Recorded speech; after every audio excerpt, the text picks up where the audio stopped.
So greetings to all the members of the AIWC. We are meeting again on this platform of Literary and Cultural Forum. This is the 9th lecture in our series. And those of you who have joined in the other lectures that we have had know that we have actually had a range of topics beginning from poetry to music to painting to dance to architecture.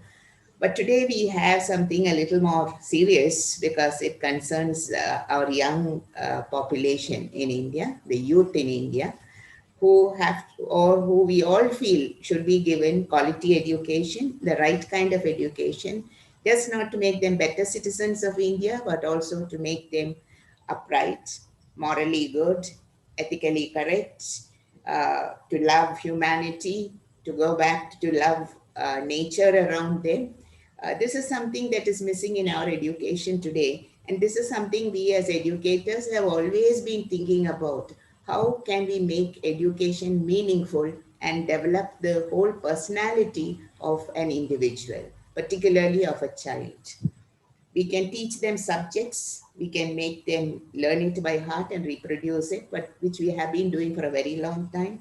But somehow the essence of enjoyment, the essence of loving something that you are learning seems to be missing. The essence of making what you are reading something that is a part of you is again missing. Now, these are things that we as educators have always been debating about, discussing, but we have not found any correct or right solution as such, because there is no easy solution, because we are dealing with human minds, and the human mind is unique. It is also something that connects all of us, because we all have human minds, but we do not think alike, we do not react alike, we do not love the same things. So every individual is unique in his own way. This is something we forget when we put all our students together in one class and teach them the same kind of things and expect them to reproduce the maximum that they have learned by rote, never really involving themselves with what they are learning. So the learning process is becoming more and more complex for educators. And as educators, we realize that psychology plays a very dominant role in our understanding of the world around us. And this is what, as an educator, Dr. Kumi Vivena has been looking at for a very long time now. I have known her as an English teacher from the University of Mumbai, and she was a former head of the department.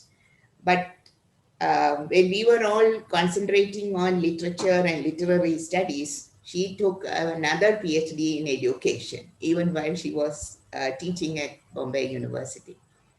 Now, that is what makes her, I should say, full of energy, unique in her own way. And the energy with which she approaches everything is something that has always surprised me and astonished me. And I wonder, can an individual have so much of energy in her? She's an educator, she's a storyteller, she has been presenting papers, she's the founder director of the Global Tipping Point Summit, she's a TEDx speaker, she's an internationally acclaimed writer, educator, storyteller. So these are various caps she has been donning on her head for the last few years. And I'm very happy that Kumi has agreed to give us this talk today. One thing I would like to say about her when I introduce her is that she is a luminary, not only in the national field, but also in the international academic arena. One of her books, which is titled The Sourceful Intelligence, Understanding Uniqueness and Oneness Through Education, was selected as one among the 18 best books published in the USA on education. So that's a real cap to her feather. She also wrote the book called What Children Really Want. And this was received with critical acclaim by educators, psychologists. So here is so much of thinking that has gone into education from her. And she is also one of the world leaders in education. Of the 35 women who were selected by the World Leaders in Education Forum. She was selected and she was sent to New Zealand to present a paper at Waikato in Hamilton. Congratulations, Kumi, for all these laurels that have come to you one after the other after you have retired and that or on the verge of retirement. She has also authored many books, but what I like most about her CV that she sent me was she is a storyteller. And I've sat in some of her lectures, and one thing that have always got my attention is that the way she says things, the dramatic effect with which she reads her poems and talks about poetry. These are things that make her what she is. So I don't think I have enough words to actually describe Dr. Kumi, who has in fact contributed much, not only to the English learners, English language and literature learners, but also to education. And that is no mean task, because talking about education today is a Herculean task. You don't know where to begin, where to end, because it has a protean shape. And when you get hold of the carpet at one end, the other end of the carpet tips over. So it's something that grapples all our minds as educators. And I also now more and more getting into the field of education from just literary talks, realize that when we talk about something, there is always so much more to be said.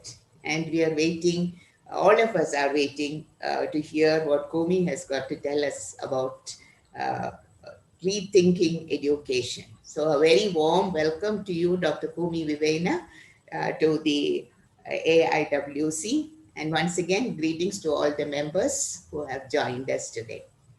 So over to you, Kumi.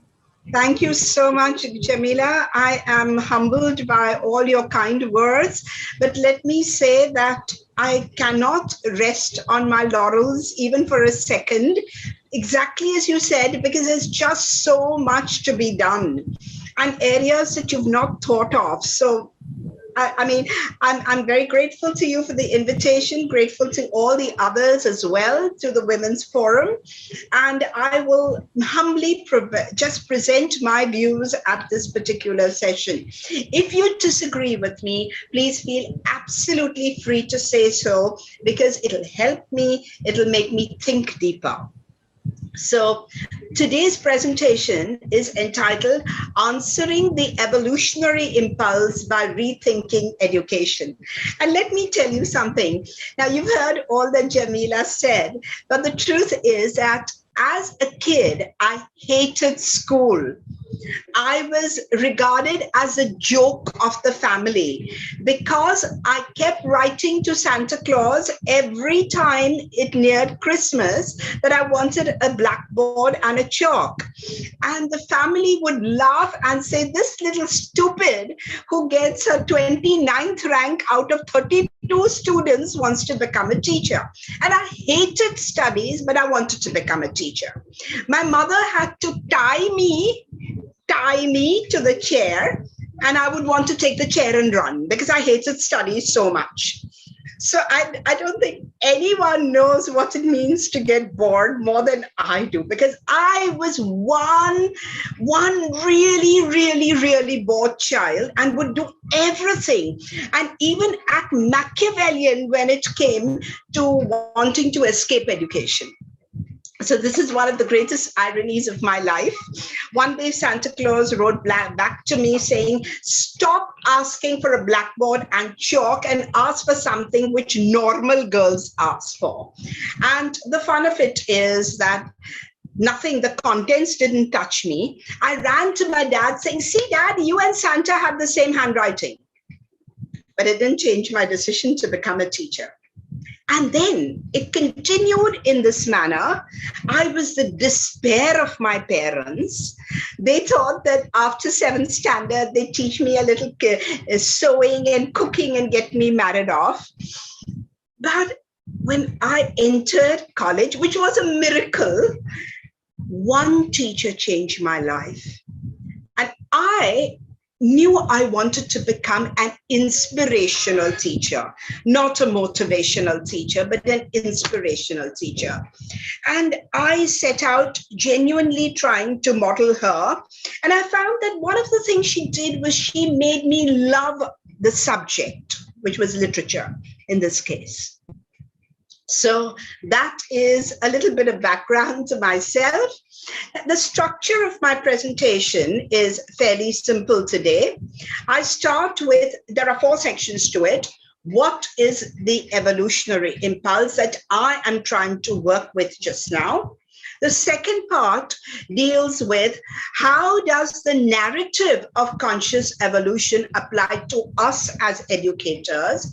The third section talks about the Global Tipping Point Summit, which is a concept I initiated as a response to the evolutionary impulse. And my storytelling, which is a 4th section, is also a response to the evolutionary impulse.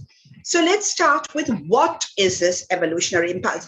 By the way, if there are any questions, please unmute yourself and ask me. I'd be more than happy to try and answer. I may not have all the answers, but I could join in the quest of finding the answers. So I absolutely agree that there is a meaning in every crisis. And the choice that humankind has in the post-COVID era is between conscious evolution or unconscious self-destruction. There's no third way. Conscious evolution is a concept which evolutionary scientists have given us, which has been embraced by the Dalai Lama and others. And the other choice is unconscious self-destruction. This is a person who pioneered futurism. And Barbara Marx Hubbard, what she says is extremely important. According to Hubbard, what each of us does now could tip the tipping point of evolution. We all have the power to tip the scales. The tip of the tipping point is always towards life, intelligence, love, and creativity. So I have made this my mission. How can I really bring in life, joy, intelligence, love, and creativity into education? And education not merely at one level, but at all levels. Based on the Gaia hypothesis of James Lovelock, which is now, of course, validated by science, the evolutionary impulse is the movement of the planet towards more life, intelligence, love, creativity, all the things that we've been talking about. And learning and school education did not do it for me. My college education, I could say some teachers did it for me, but most of my joy in reading and everything came after my MA. If we hold a positive vision, we can operate from a commitment, total commitment, and here there cannot be ambiguity, towards nonviolence, empathy, compassion, and wisdom. Then we could move to the next stage of evolution. I think one of the major problems is that we have a very ambivalent attitude towards violence. And we keep feeling that violence is not justified in these cases, but it's okay in other cases. As the Dalai Lama very correctly tells us, that we have to be unequivocal. And I'll come to that very quickly, but there is a very interesting incident which I remember as, though it was way back in 1996, a Tibetan student was walking in the corridors in short pants. And he came up to me and he said, I want to do literature. And I have a BA with philosophy. And I said, you're welcome to do literature. And I encouraged him. He became a very, very famous poet. He works for the Dalai Lama. And when he came back to Bombay, every time he comes back to Mumbai, I invite him to the university to talk to my students. And at one of their meetings, he said, the Dalai Lama has taught me to act from a center of peace. To act from a center of peace. Whatever change we want to make can be made in a peaceful way. And he did not know that, because when I knew him as a young man, he was an absolutely angry young man. And I think this is extremely important. This is what I tried to bring out in all my storytelling as well as education. So if we really commit ourselves to a positive vision. Again, this is very important for us to realize. Everywhere you go, you hear people saying, be the change to see the change, be the change to see the change. Of course, what Gandhiji said is very important, but be positive change to see positive change. I think the positive vision is important, because it could well be a negative vision. Now, if we really hold this positive vision towards conscious evolution, we could find that artificial intelligence, biotechnology, nanotechnology can befriend us. But the human has to remain at the center. As Einstein very importantly pointed out, the human spirit has to remain at the center of technology. We cannot afford to be what D.H. Lawrence called monkeys minding machines.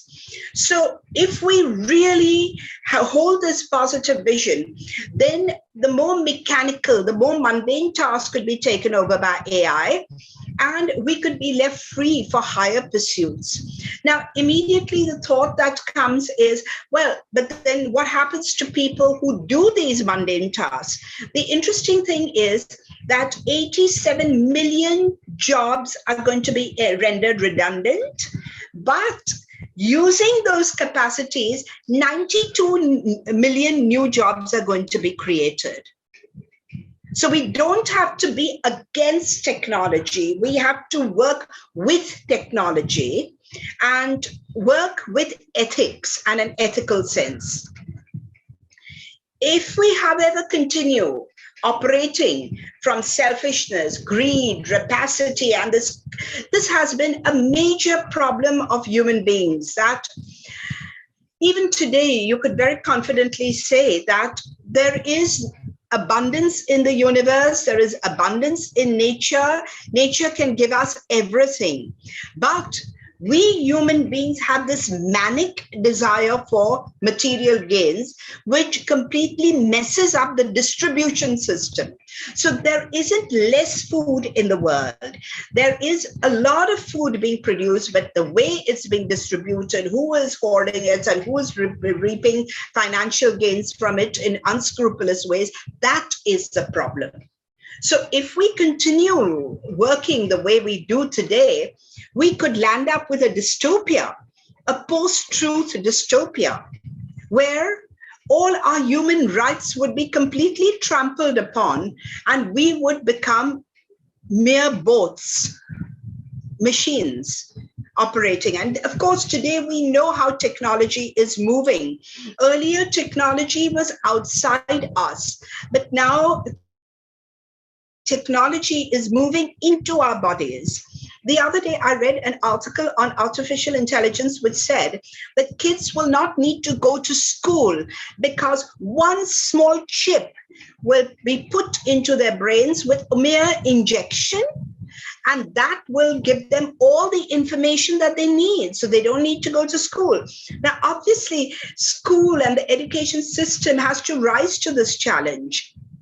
If this is going to be a reality, we have to do our level best to make our people, our young people, thinking human beings, not dependent on machines, because now the word human could well become humanoid.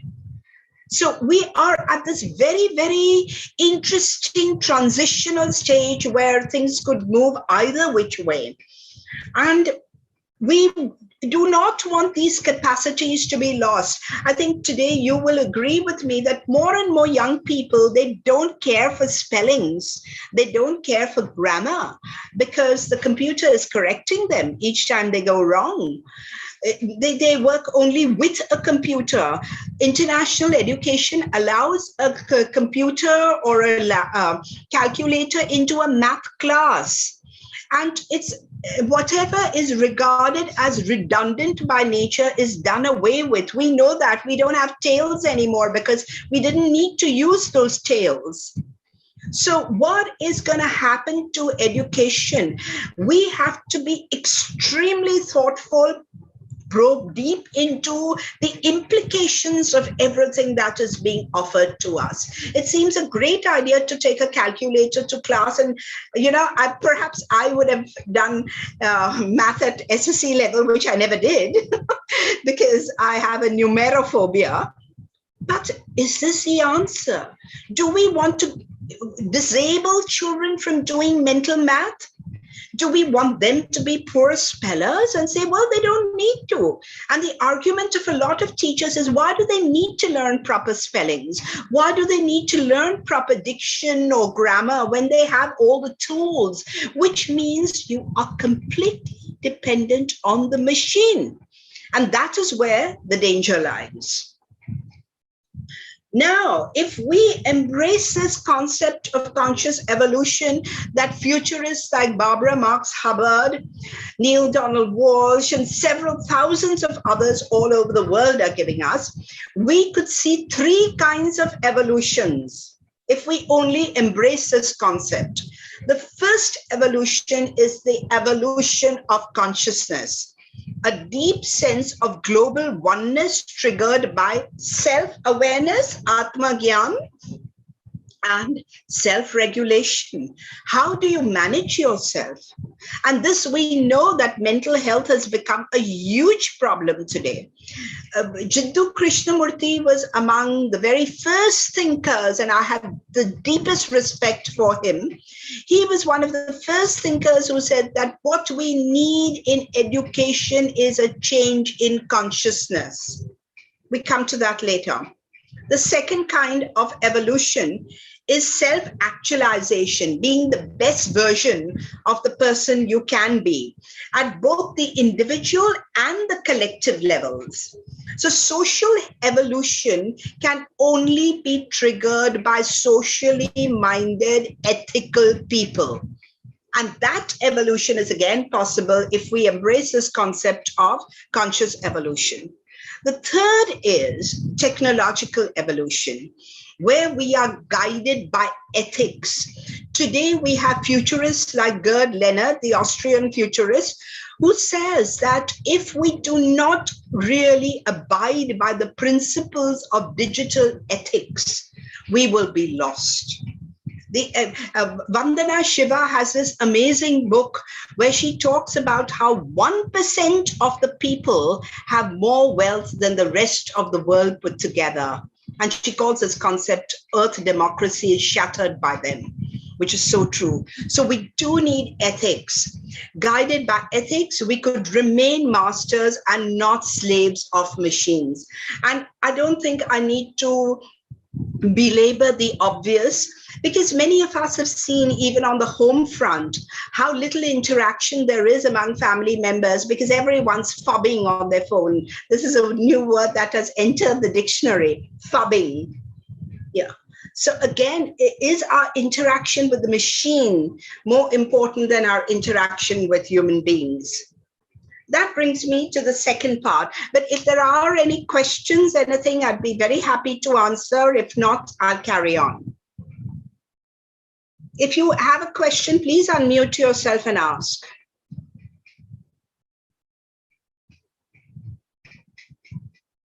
No? I think I'll carry on then. So how is the concept? We'll take the questions at the end. So that. All right, that's fine then. How is the concept of conscious evolution relevant to those in education? Conscious evolution will really help us develop this sense of global oneness. We constantly talk about the global village of Marshall McLuhan, but we also know what globalization has done.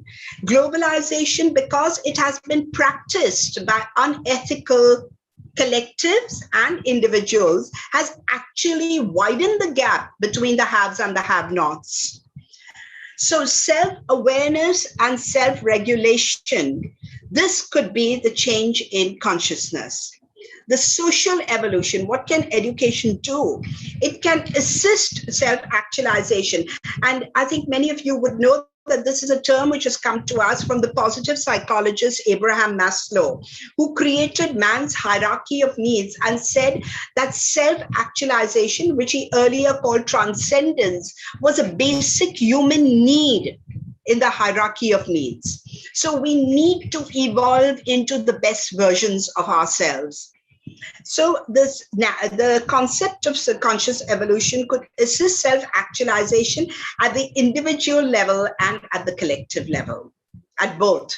Because at the individual level in education, we could really respect the different intelligences of our students. This concept of multiple intelligence came about in 1983. It was not a new concept, but brilliantly packaged by the Harvard psychologist Howard Gardner. And what Gardner said is that every single one of us, unless we are physiologically brain damaged, have at least 3 major intelligences, and others can be cultivated. So it's only that the education system addresses only 2 out of these 9 intelligences, only logical, mathematical, and verbal linguistic. And the others are called talents. Whereas Howard Gardner and all the psychologists today would say that we have all these 9 major intelligences: logical, mathematical, sure, verbal, linguistic, musical, bodily, kinesthetic. Just a minute, I just read a message which said some participant wishes to enter.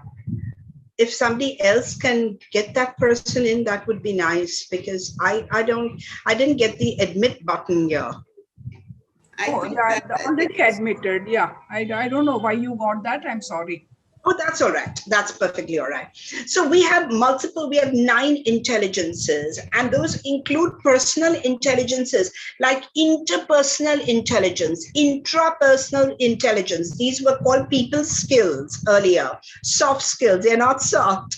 They are perhaps the hardest to learn, because no education system ever teaches you how to deal with your own anger, your jealousy, your guilt, or even your joy and the other positive feelings. So we don't know ourselves, and we can't really change things then for the better. We also talk about PBLs, which are the personalized learning systems, and how inclusivity is a very major concept in education today. So the social evolution could also take a collective avatar, and there we have collaborative learning, and very importantly, learning social justice issues and human rights issues. So these are the things that can happen. Technological evolution. What education can aim to do is to humanize technology and ensure that if it is rooted in what I just talked about, digital ethics, so that it works for the good of humankind. This would enable us to invest in relationships with humans rather than machines. So it's quite a win-win situation. And this is not a concept which is just an airy-fairy concept by some people who do some wishful thinking. These are hardcore scientists like James Lovelock, scientists like Barbara Marx Hubbard, etc., etc. And this is a very, very powerful concept. Now, how can we achieve the 3 forms through education? Now, in my own humble way, I would like to present Sourceful Education, which I have innovated through consciousness changing Sourceful Education in learning communities and an emphasis on the arts and humanity. Now, this is the basic concept that education has to take the learner, take you and me from a self versus other competitive mindset to a self and other collaborative mindset, to a point when there is no other and all is self. A while ago, when introducing me, Jamila talked about our uniqueness and our essential oneness, and that is the concept. Sourceful intelligence is the unique capacity that we human beings have of understanding and experiencing our uniqueness, which comes from the upper layers of our mind. This is a very quick representation of Jung's idea of the human mind, the conscious and the personal unconscious. That is where we are different. That is where we are unique. My talents are not your talents. My life experiences, my reading will not be yours. But at the deeper level of the collective unconscious and the deep self, we are all essentially one. So sourceful intelligence, again, I repeat, is the unique capacity that we human beings have of understanding and appreciating our uniqueness and our oneness. Now, easier said than done. What do you do in the classroom? In the classroom, whether it is and TechnoPurse is something which has been tried out by teachers all over the world, from pre-primary to the professional colleges. So I have presented TechnoPurses at engineering and management colleges, and they have embraced it, and so have teachers in school. It's for every subject. It's for every level of education, because it's interested in a change in consciousness.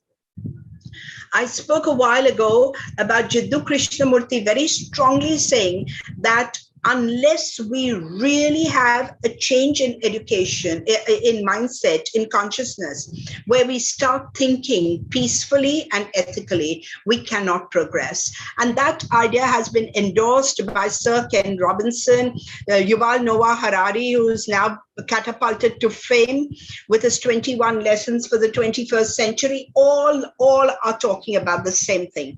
So what we need just now in education is not new textbooks as much as new mindset.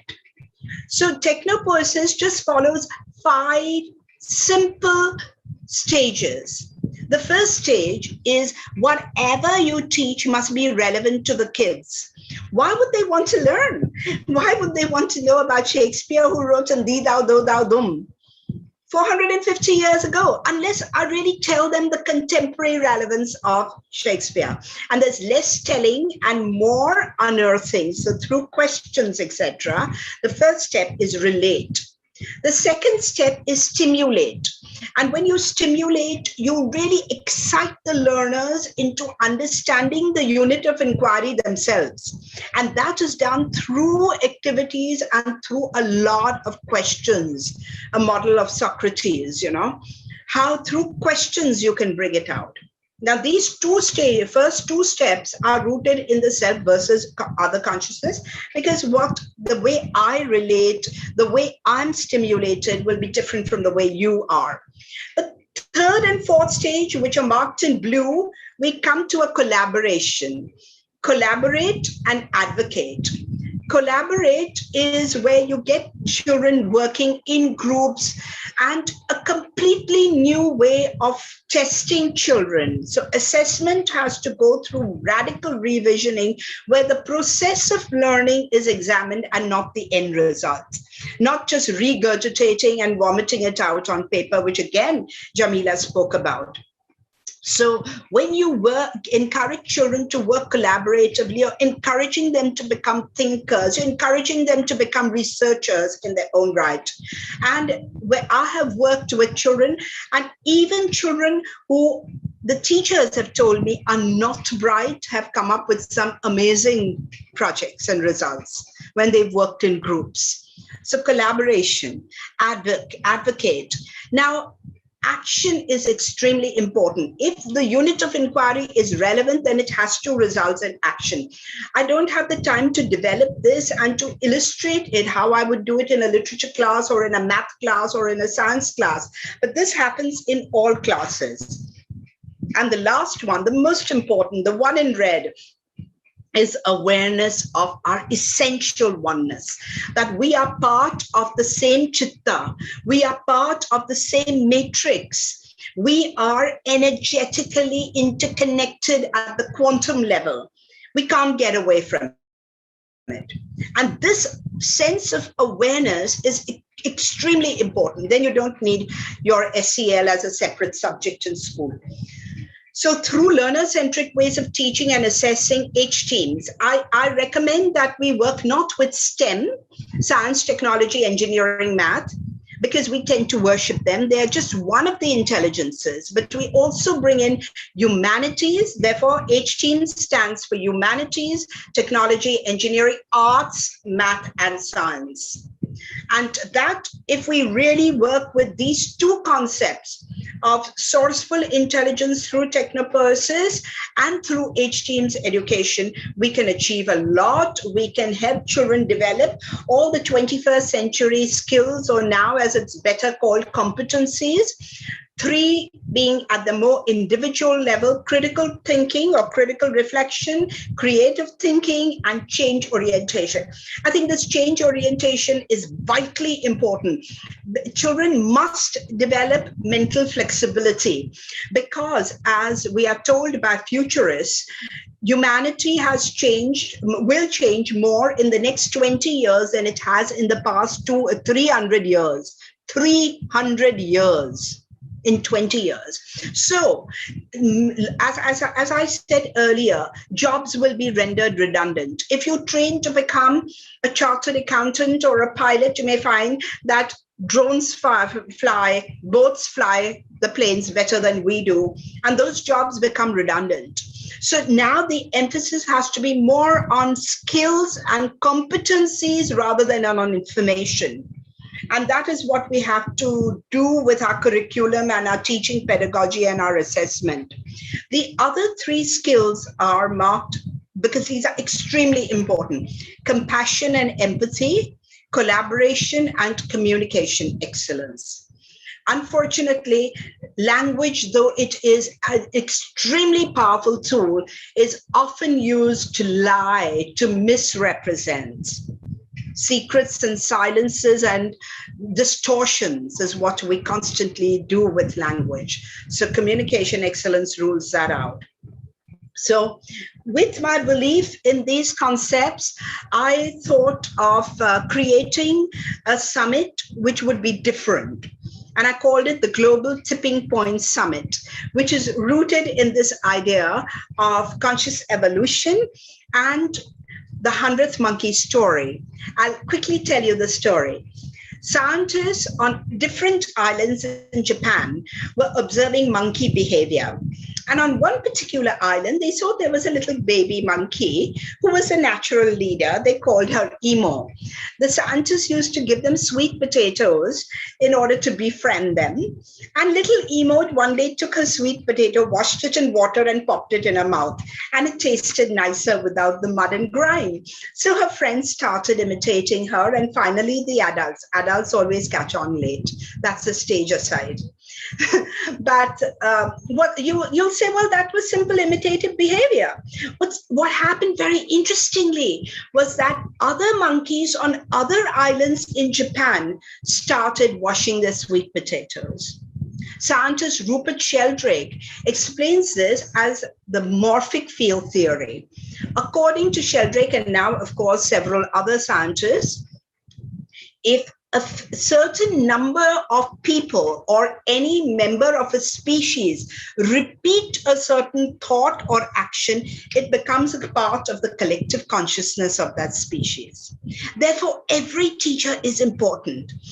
One person may be the Emo, one may be metaphorically the 24th monkey, the 68th monkey, the 94th monkey, but metaphorically, when that tipping point is reached, change must happen. So to give a very quick example, in the 60s, when we had the ecological movement come up, people used to disdainfully refer to them as silly tree huggers. Now, I don't think there is any rational human being who can say that we can trash our planet and get away with it. We've seen the hazards of climate change and everything is here for us. So the tipping point has been reached. The tipping point, once the tipping point, and different areas have different tipping points, anywhere between 5 and 33. So we don't even need 50% of teachers to work together towards education, change in education. Maybe it's only 25% of teachers who come together with vision and passion and mission to change things. So believing that I should do something, I created the Global Tipping Point Summit, and that's where the title comes from, as a response to the evolutionary impulse. The Global Tipping Point Summit was divided into two parts. Part one dealt with education from 20th November to 13th December, and we had it was initially planned as a face-to-face summit, but then the pandemic struck. And as against the 300 people we would have had at a regular summit, we were forced to go online, and we had 6,232 participants from all over, which was absolutely amazing. It was beyond my wildest expectations. And we had fantastic speakers. Now, the whole structure of the summit is very different. Once I decided on who the speakers would be, I had 4 people who were interested in that area to start working with the speaker and think of a project. So the Global Tipping Point Summit has become the first project-based summit. As soon as I talked about it and mentioned it to Tata's and Godrej and other vision-led companies, they said, we are supporting you. So I had the support of all the vision-led companies. I had the support of Sadhguru, the Dalai Lama. The Dalai Lama wrote me a very, very warm letter saying, this is exactly what we need. We need action more than words, because we've had enough of talking. We really need to act. So, and there are several others, media people and people from the army. And I still keep getting calls from people saying that we just came across your website and we're interested, because the Global Tipping Point Summit is going to happen every year. Now, at the summit, the 4 people who've been working with the speaker, they decided on their own presentations, and they decided which aspect of the project they would take on. So for 20 minutes, the speaker spoke. After that, each of the 4 change facilitators spoke for 5 minutes each, saying that, well, I'm going to provide free training in this area. Anyone there, online audience, if you are interested, fill in Google Forms, become a part of our action group. So it worked at 3 levels: speaker, change facilitators, action group. Now, initially, it felt like a wild idea. I didn't even know if I would get 4 change facilitators per speaker, because I had as many as 19 speakers, and some of them in education and some of them in parenting. Before the summit, we had 3 pre-summit sessions. One for education, one for parenting, and one a youth forum, where the young people from different boards, school boards, and from rural and urban India came together to say what they as youth would actually want to see changed. So we began with that, and we had some extraordinary speakers. I'll come to that.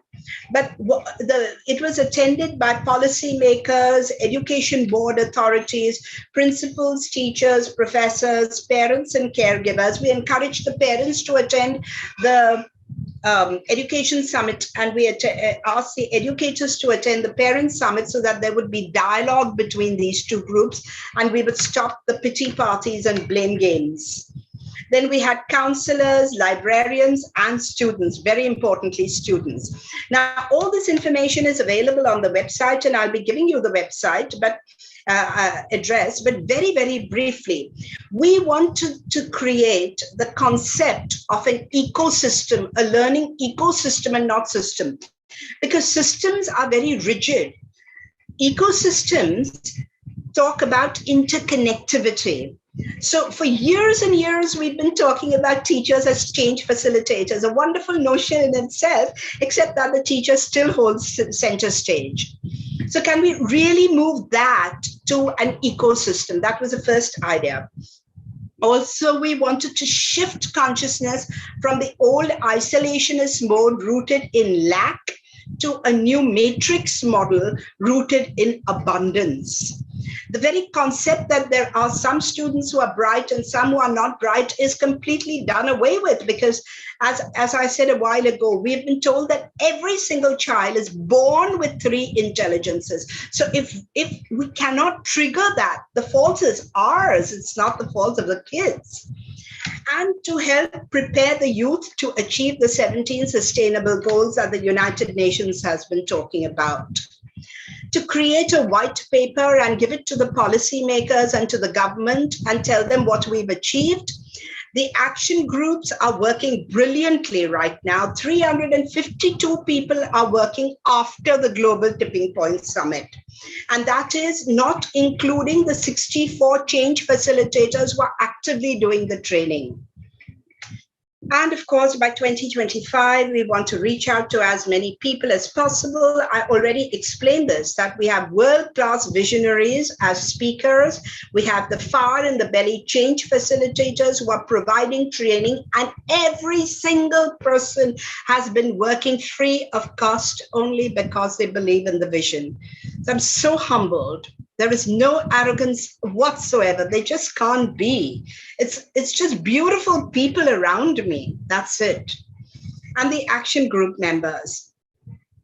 So these are some of the speakers. We had Shaheen Mistry from Teach for India, Kiran Bir Sethi of Riverside School, who was interviewed by Bachi Karkaria, Satya Raghavan, the director of YouTube, Manit Jain, the director of Experiential Learning School, Heritage School in New Delhi. A very, very important area was covered by Nitin Orion, who worked selflessly for rural India. Then myself, I worked on TechnoPurses and storytelling and how that could make a change. Fiona Reynolds, the deputy principal of American School. Mahera Goyal, the extremely good speaker on SEL, so social emotional learning, principal of the primary section of Fazlani School. We had Khurshid Kurodi, a musician herself, talking about the importance of music in the development of a child. We had Rakesh Godwani. Rakesh was speaking on creating a completely new curriculum, etc. And Mazda Turel, one of the most famous neurosurgeons in India today, he talked about neuroeducation. Of course, I had to push him because he kept on saying, no, I'm not into education. And he did a brilliant job. Then we had the Parenting Summit from the 8th of Jan to the 31st of Jan. Again, we had Sally Ann de la Casa, who talked about the importance of schools, soft skills. She's from Dubai. We had Dr. Sujata Shriram, very well-known professor from TIS. R. Sridhar, who is one of the best-known ideators in India. Then we had Father Joe Pereira, Padma Bhushan winner and creator of Kripa Foundation, who talked about addiction. We had Bittul Saigal talking about the environment and how we could make children responsible for the environment through education. We had Suzanne Rodrigues from Dubai. Then she talked about creativity in education and how parents could nurture that creativity. Varsha Makhija, the principal of Gateway School, which is a school for the special children, and she spoke on inclusivity. Jim Lim Tekwi from Singapore, who talked about the importance of maintaining connection among family members despite technology. Father Godfrey D'Souza spoke on depression. Shraddhalu Ranade spoke on spiritual parenting, which he called conscious parenting. Mahera Desai, she's one of the best known counselors in Bombay today. Young as she is, she's only 32 years old, and she heads Jaslok Quality Assurance Cell. And she spoke on shaming. And each one now has a project. And Mark McLeod, and Mark spoke on narratives and how we could really work with narratives. He spoke on social justice issues. Now, all these speakers have trained 4 people, and these 4 people are now training people from the online audience who are interested in it. Next year onwards, however, we are going to be more focused. 19th of February onwards, we are working on pre-primary and primary education, and we are hoping to create a new model which will rework curriculum, pedagogy, and assessment. Bringing in these ideas. If you are interested in it, this is the website address. You are welcome to go to it, www.gtps4 How does my storytelling work and support the evolutionary impulse? Do I have a few minutes? I'll just try and be as quick as possible. I'll try and rush through this. And you would first, sorry, how many minutes? Maybe take another 10 minutes. Oh, that's more than enough. That's more than enough. Thank you. So embracing the narrative of conscious evolution. Now, obviously, the word narrative makes you think that, well, we're talking about stories and narratives instead of facts. The truth is that we humans live by narratives and not by facts. Our myths are our reality, said Joseph Campbell, one of the greatest mythologists. And Yuval Noah Harari, in the book I just named, 21 Lessons for the 21st Century, talks about 4 narratives in the 20th century which failed. The narrative of imperialism, of communism, of fascism, and of liberal democracy. And Yuval Noah Harari's book, which came out in 2018, before the COVID, says that we are now suffering from a crisis of narrative. We don't have a new narrative to go by. And what futurists are recommending is that we embrace the narrative of conscious evolution. So, what's the purpose of telling stories? Stories help to create self-awareness. Everything that you want to do in your SEL program, social emotional learning. Social emotional learning has 5 components: self-awareness, self-management, social awareness, relationship skills, sometimes called relationship excellence, and responsible decision-making. How can it be done? Through stories. Rudine Sim Bishop of the Ohio State University, he very importantly pointed out that there can be narratives of 3 kinds. We can have mirror narratives, window narratives, or sliding glass narratives. I'll just quickly tell you what each one is. A mirror narrative type reflects our own culture and helps you build your identity. So I think it's extremely important that our children understand Indian culture, they know the stories and the folklore, but we can't stick to that. Chinmaya Adichie talks about the danger of a single story in a brilliant TEDx talk that she's given. And she says that if you show a people as one thing over and over again, that is what they become. A single story robs people of their dignity. And of course, we know that stories can be used to dispossess and to malign, but stories can also be used to heal and recreate. So it's extremely important that we don't stick to one kind of narrative. Of course, that is what also produces fanaticism. We don't want that. So the next kind, we should mix these. When doing storytelling or when telling our own kids' stories, we need to mix these. Window narratives. A window narrative type offers you a view into the life of others. So this kind of, I'll quickly tell you the story. This is one of my favorites. It's called Beeble Bean and Beeble Boo. So this is a kid's story, which I've also used with corporates and succeeded, interestingly. And every single time I tell the story, I won't tell you in detail because there is no time, but very briefly, the Beeble Bees are living on one side of the wall, whether you think of it as a wall of China or the Berlin Wall, any other wall, what Rabindranath Tagore would call narrow domestic walls in Gitanjali. So there are the Beeble Bees on one side and there are the Beeble Boos on the other side, and one are blue and the others are green, and one have hair on their toes and the others don't have hair on their toes, and they completely hate each other. They don't know why. Now, one day what happens is that a little Beetle Bean goes to the wall to play, and she bounces a ball, and it goes and falls in Beetle Boo somewhere. And a Beetle Boo with nothing much to do picks up the ball, and the kids start throwing the ball across the wall, and then more and more children come and join. And then somebody shouts, "Let's break the wall." And the poem ends with, "Where once a wall stood high and tall, bright flowers grow today, and Beetle Bean and Beetle Boo are happier this way." They realize that all the differences are very small. And I think this is what we really need to do if we want to tackle issues like racism, sexism, classism, casteism, ageism, ableism. So all these are the narrow domestic walls that we humans have built.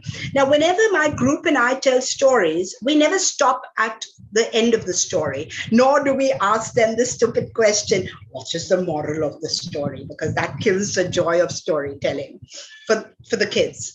So we just ask them, what did it make you think? And what is this wall? And kids come up with the most amazing things. And as I said, even adults too. The third kind is a sliding glass narrative. The sliding glass narrative is where the reader navigates into empathetically experiencing the reality of others. This is a story that I've written called Caring Cunningham, which is about the three little pigs. And I think everyone knows about the three little pigs.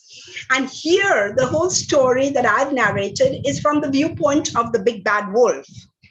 And he calls himself Caring Cunningham. So the first line is, "Hi guys, you've heard the story about the three little pigs. Would you like to hear my truth?" And obviously the kids and everyone would say yes. And then again, I'll be very brief.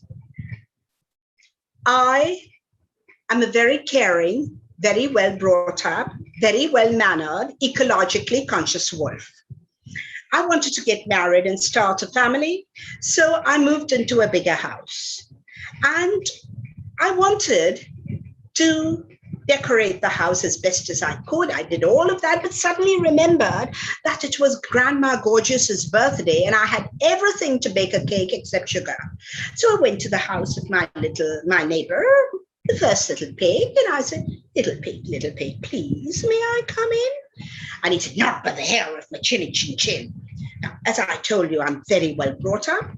And I hate rudeness. So I almost thoughtlessly said, "Then I'll huff and I'll puff and I'll blow your house in." And the silly one died of a cardiac arrest. Now, being an ecologically conscious wolf, what could I do? I couldn't leave the carcass to rot. So I ate him up. And then the story goes that he goes to the second one and to the third one. As we know, he falls into the pot of boiling water. And then he eats him up because he's very angry. And then he finds the little piglets in the corner. And he takes them home and he adopts them. He decides not to even start his own family. And he's adopted them. He cares for the little pigs. So what we are trying to do through the sliding glass narrative is to make people understand that there are no basically good people or bad people. The people act wisely or foolishly. And there is goodness in everyone. So these are the kind of narratives we usually work with. And I'll illustrate it with a brief narrative. One of my favorites by Canadian writer Robert Munsch. It's called The Paperback Princess. And you people assembled today can tell me whether you really liked it or not. Elizabeth was a not beautiful princess. She was not beautiful. But she was going to marry an extraordinarily handsome prince named Ronald. But one day, a dragon came, and with his fiery breath, he burnt up the entire castle, and he took away Prince Ronald. Elizabeth looked for something to wear. Everything was burned. Under a stone, she found a paper bag.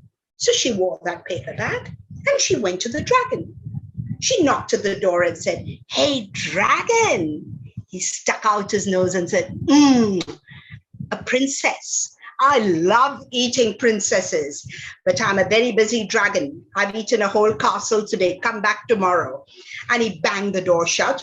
Poor Elizabeth almost got her nose into it, but she didn't stop. She said, "Hey, dragon, Is it true that you are the fiercest dragon in the whole world? Yes, I am. She said, prove it. So the dragon blew out so much fire that he burnt up 100 tons of garbage. Fantastic, fantastic, do it again. He did it again, and this time he blew out 40 tons of garbage. He was exhausted. Elizabeth didn't stop. She said, hey, dragon, once more. This time, the dragon didn't have enough fire to cook a meatball. But she didn't stop. She said, hey, dragon, is it true that you are the fastest dragon in the whole world? He said, yes, yes, I am. She said, all right, prove it. So the dragon jumped up, ran round the world, and came back in 2 hours. Fantastic, fantastic. Do it again. This time he was very, very tired. He took a lot longer and he wanted to sleep. But Elizabeth said, no, dragon, if you want to be called the fastest dragon in the world, you'll have to do it again. So the poor dragon got up. And by the time he came back after several hours, he was so tired, he just went to sleep. Elizabeth ran up to him, lifted his ear and shouted, hey, dragon! He didn't move. She knew where the key was. He was holding it in his pouch. So she took the key and she went and rescued Prince Ronald. Ronald looked at her and said, you, Elizabeth, are supposed to be a princess, and you are dressed in a dirty old paper bag, and your hair is disgraceful.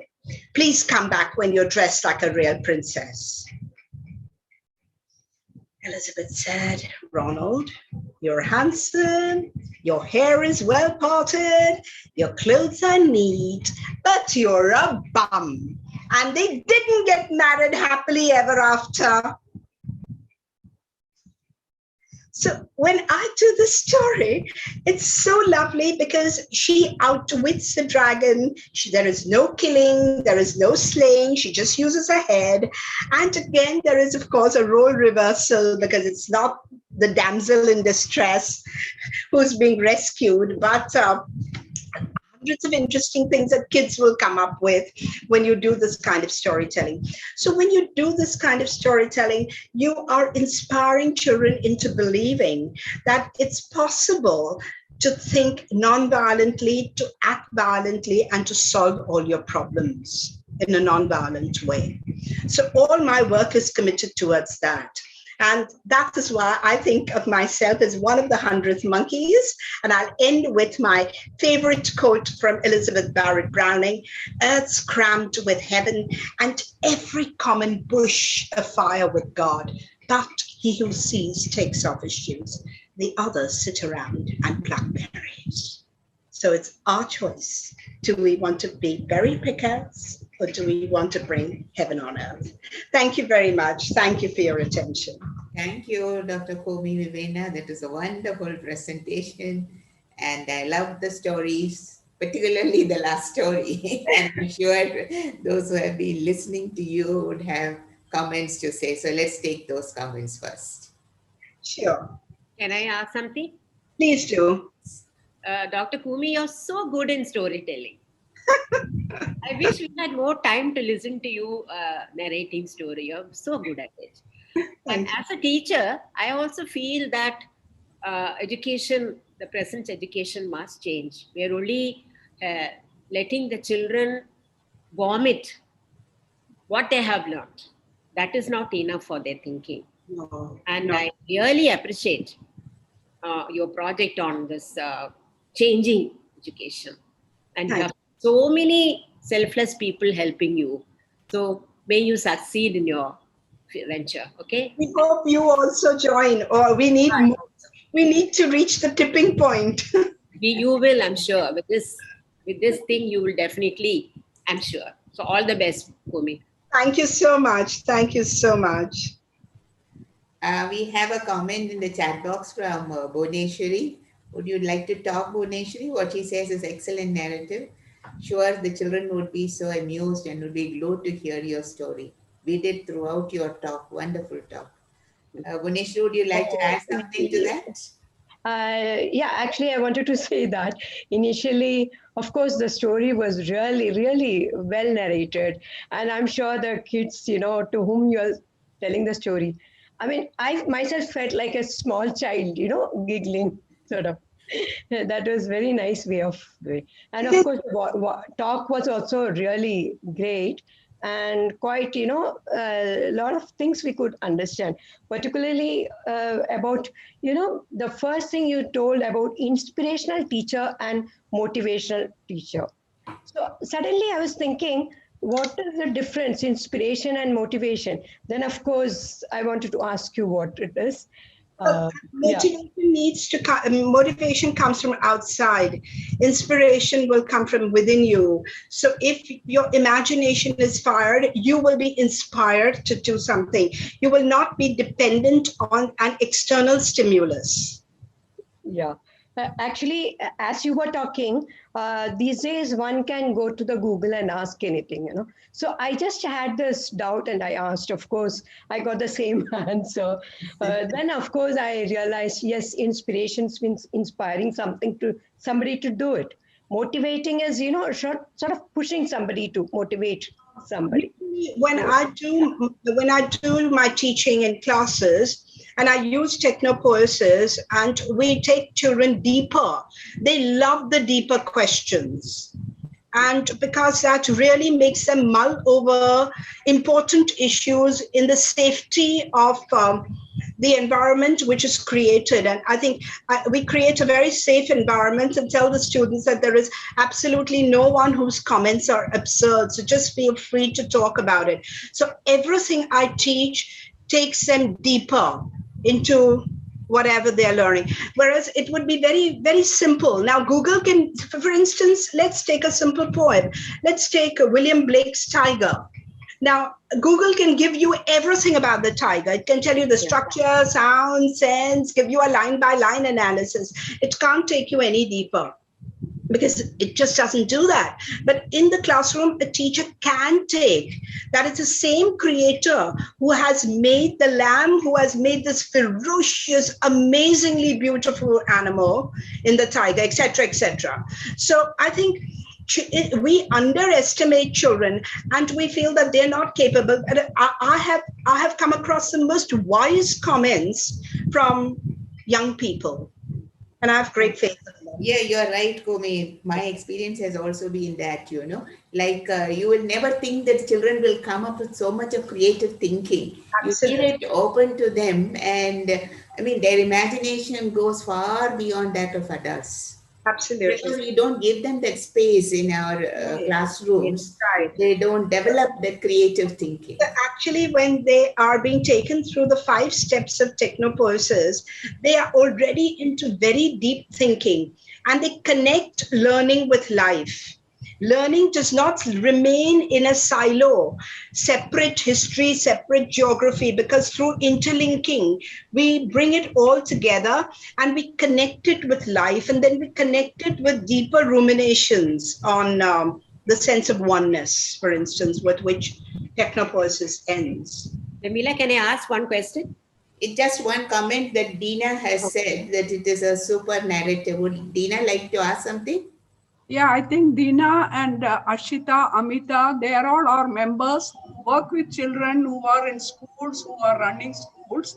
I think we can ask them to speak. So let's start with Dina. Yeah, thank you, ma'am. Thank you, Kumi ma'am, also, because it was a wonderful session today. Listening to you was, we were so fortunate to listen to you, because the experience you have shared, the new ideas, everything was very interesting for all of us. And as you said, once we started getting into this digital era, I think, like you said, unconscious distraction is happening with the values of children. So that is something that is alarming for all teachers, and we need to have a conscious effort on that. And I think your project is actually aligned with these things, and I wish you all the best, and I hope we will also be able to associate with projects like this in some way or other. That And is your narration. That's the main thing I'm trying to do is I don't want teachers to work in a competitive spirit. Just work in a collaborative spirit. There are no awards, no recognition is given. Just work together for the common good. Exactly, ma'am. Exactly. And there is Maria. You have something more to add, Diana? No, thank you, ma'am. Thank you. And super narration, ma'am. I loved your storytelling. Thank you. And Maria George has asked you to share the website of the. For sure. It's www. Then GTPS is short for Global Tipping Point Summit. G for God, T for Tiger, P for Parrot, S for Sugar. Global Tipping Point Summit, GTPS. Yeah. Number 4, the numeral 4. change.org. And all these lectures, everything, our entire work is on the website, available to anyone who's interested. And Kamini, you wanted to ask something? What is your impression about the national education policy? The national education policy looks good. Full stop. Yeah, it looks good, but then as you go inside, there are a lot of. We don't have the infrastructure for it. We don't have the infrastructure. It's literally, sometimes I feel when I look at it, it's like putting the cart before the horse. You don't train teachers and you want them to do interdisciplinary teaching. You don't train teachers in social emotional learning and you want them to teach. So how can I teach something that I've never been taught? There are lots of loopholes. I mean, as I said, it just looks good. But how much of it will succeed, I'm not sure. Same thing. And they're going to implement it from this academic year. Yes, yes. Yes. Anyone else who wants to ask something? Yeah, Ashita, if you are there, why don't you? Yes, as I'm there, and I'm extremely sorry. Please excuse me, my video will be off because I'm somewhere outside. I missed the first part. I mean, probably if you share the recording, I will just hear to the first part. But however, the her narration was excellent because not everybody is a good narrator, but not everybody is an excellent narrator. Okay, who can hold the crowd as such. I appreciate that. And as an educator, whatever policy comes, whatever happens, we flow with it. We try and see what best we can do with the worst or the best. Worst or the best, we try and do whatever possible from our end to the maximum. And definitely there's a lot of conflict, as you said, parent, teacher, parent, or the community or the government, which is unsolvable from years together. So we keep that aside. We do our work genuinely, and definitely, yes, as Dina said, we look forward to collaborate in whichever way possible. And basically, like I said, we are also educated, catering to a very lower middle class, and that is the toughest group that catering to the educated parent kids is different to catering to the uneducated or the first time school goer, and that is where we are catering. At least we as a institution cater, and we know the challenges faced and how difficult it is with all the policies and all the things. But still, as an educator, we think we all are doing our best with the good interest of the students. And thank you so much. Sorry I missed the first part because I was outside, but I will pick one thing. Yeah. One of the rules that I make to all my change facilitators and speakers is that we will not use the word I can't. Yes. Whatever we can't, never mind, forget about it. I can. So I said, that's going to be our mantra.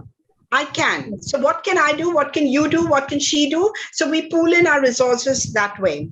The second thing is that the Global Tipping Point Summit, frankly, is not keen on reaching out to international schools, to that small, minuscule, which can afford 16 lakhs as yearly fees. No, we are reaching out to, I just said that before we started, that we're reaching out to rural India. We have a very, very powerful project where the rural educated youth have not found employment during COVID.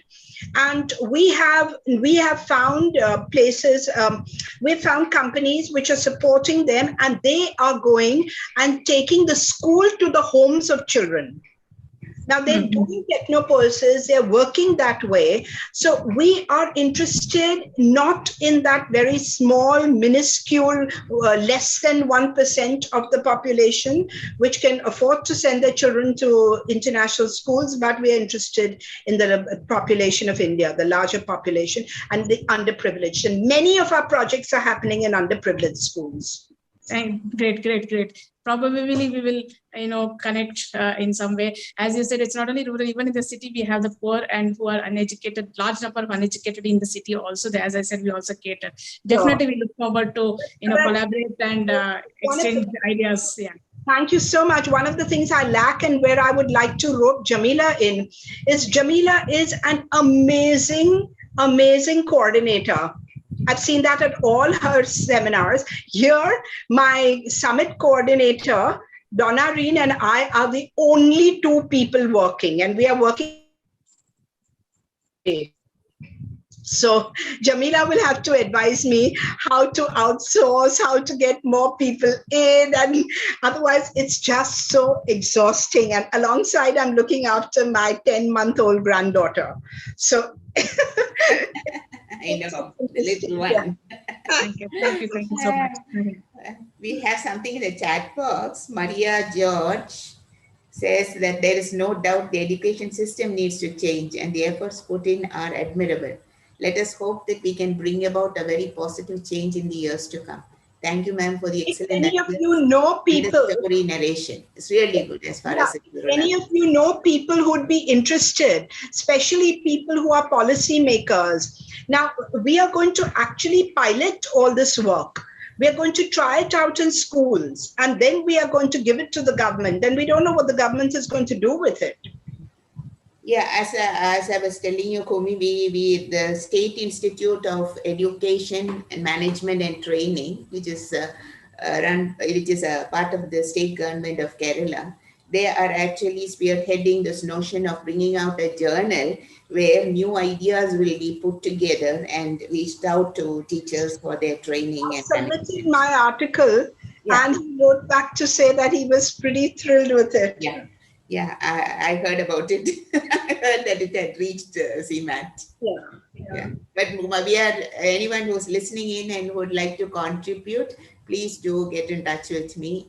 I'm coordinating that. So get in touch and we can, actually those who are working with the kids, it would be good if you could give us some insight into what your actual problems are there. About the little changes that you want to make and how it is not possible because of the system. I am attached to some of the rural schools, but the kind of problems that Nitin Orion brought, having worked in the rural areas for that many years, were eye-openers to me. And now we are trying to resolve it all together. And we also have professors from colleges who are now saying, see, I have some interesting ideas. So we really need to pull in everyone's thinking and resources. Yeah, exactly. We have also a comment from Amita Anand. She says, narration was excellent. I will not be able to talk as I'm in a class. I too am trying to teach in the same way. Good. So I think women are really making the change because in a way, if you look at the kind of experiments that women are doing in the classroom, is really commendable. Compared to, I'm not making a very general statement, but still, I think the women are more imaginative, more inspirational when they are actually delivering. And I also think women are more trusting of children. Yeah. We trust children more.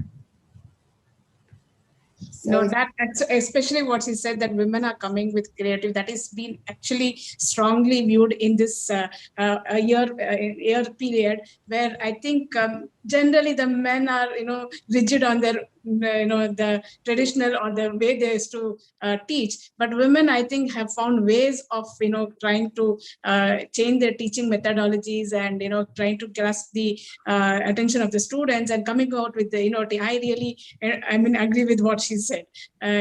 Though unbiased, but I totally agree with what she says.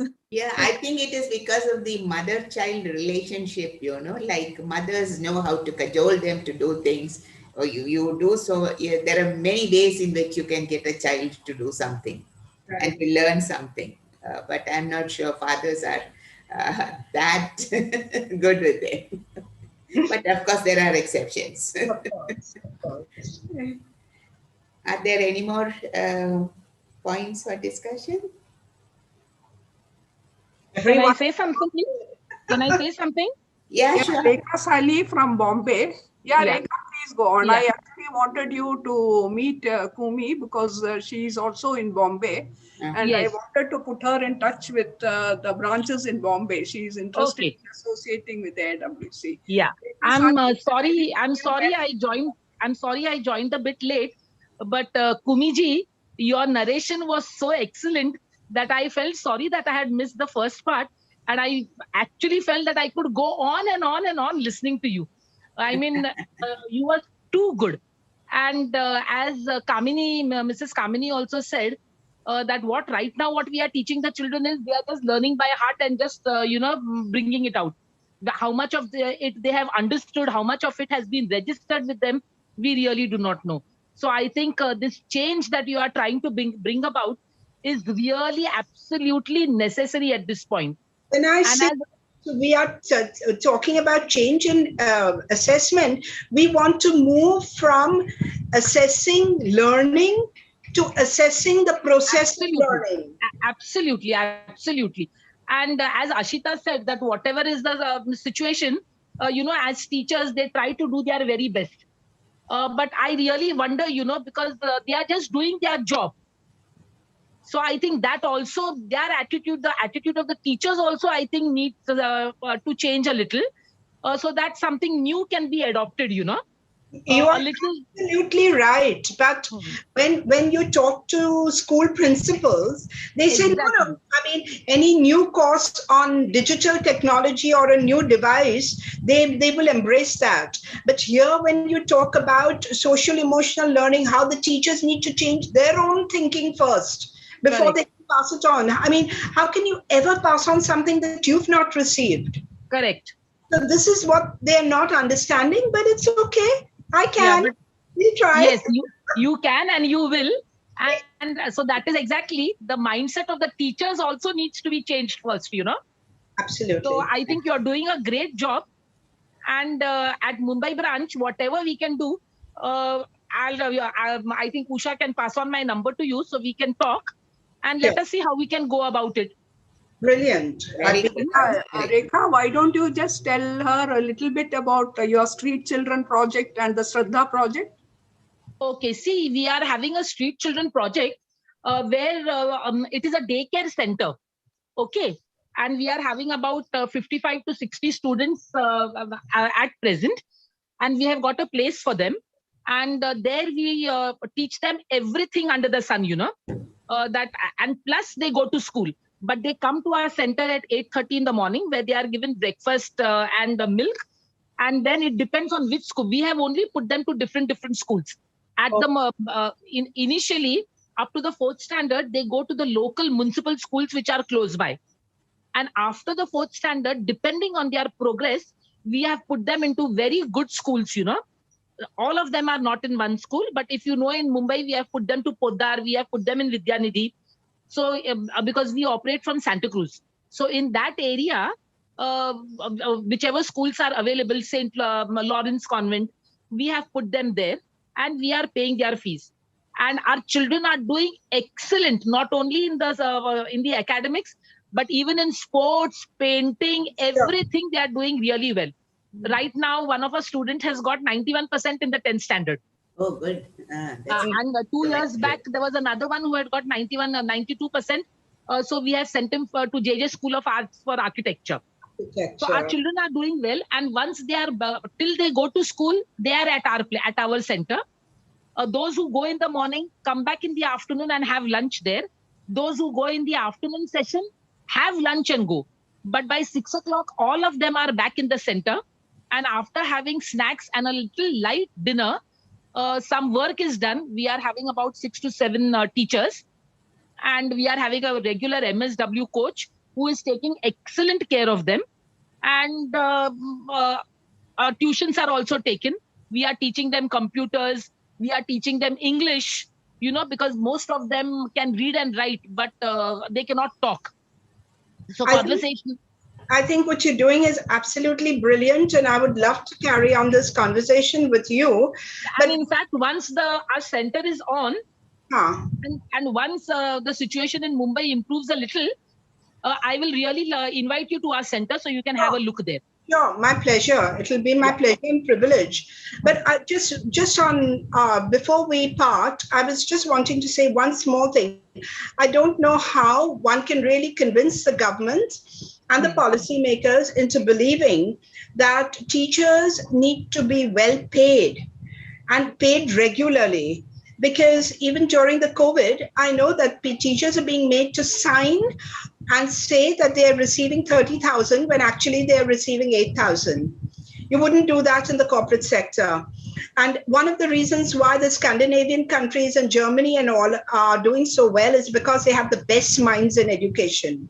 We don't have the worst minds, but we need to really support teachers and to make sure that they are being fairly treated. This is something very, very important to me personally as well. Yeah, at Shraddha, all through this COVID period, we have been paying all our teachers their full salary. And in the last 1 year, they are conducting excellent classes on webinar every day. All the children have been given a smartphone. So because they are all coming from the absolute slums, so the laptops and all are not available. So that arrangement has been made. And we have another center, which is called the Rural Community Development Center at Talasari, which is on the border of He comes for our storytelling sessions. And so those students also, all the teachers there also have been paid all throughout this COVID period. And there also we are conducting classes like that only. And all the children are doing really well. One question I would like to ask you, these children are orphans or they have parents? No, most of them have got only single parents. And even those single parents of theirs are not bothered about them. Their fathers are mostly drunkards. So we are Talasari, the children may have, but the street children, they are mostly, either rat pickers or those children who are found roaming on the platforms. So but of them, in the past, we are running that center for the past 27 years. It's almost 28 years now. And all of them, they have got wonderful jobs. They are into event management. And all of them doing. How many children do you have at a time? At a time, right now we are having 55 children. 55? Oh. Yeah, and they all come in batches, because some go in the morning session to school, some are in the afternoon session.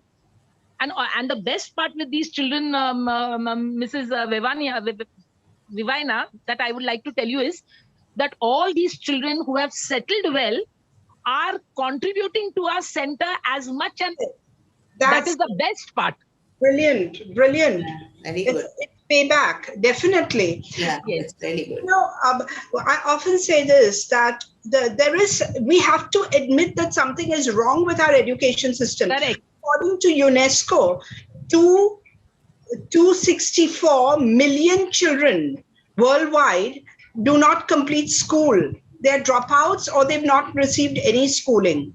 So there's something radically wrong with it, and we do need to come together and rework it and help rework it. There's arrogance in saying we'll rework. Okay, I think with right now we are 5-6 students who are really good. We are training them for the IIT exam also.